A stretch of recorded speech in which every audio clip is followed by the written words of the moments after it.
అందరికీ నమస్కారం అండి. నేను మీ మాధవినండి. ఈరోజైతే మా అబ్బాయికి స్కూల్లో వచ్చి ఒక ప్రాజెక్ట్ ఇచ్చారు. అది దేనికి సంబంధించిందంటే చెట్ల గురించి. ఒక విత్తనం వేస్తే అది కొంచెం కొంచెం కొంచెం పెరిగి ఎలా చెట్టు పెద్దదైద్ది, దాని గురించి పిల్లలకి నేర్పించడానికి ఈ ప్రాజెక్ట్ అయితే ఇచ్చారు.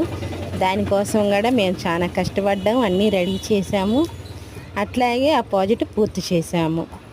ఇదే మా అబ్బాయికి ఇచ్చిన ప్రాజెక్టు. దీని గురించి డీటెయిల్స్ అన్నీ మా అబ్బాయి కూడా ఇంకా వివరంగా చెప్పాడు. వాడికి అసలు నోరు కూడా తిరగదేమో అనుకున్నాము, చక్కగా బాగా టకటక అన్నీ చెప్పాడు. థ్యాంక్ యూ ఆకాష్, బాగా చెప్పావు.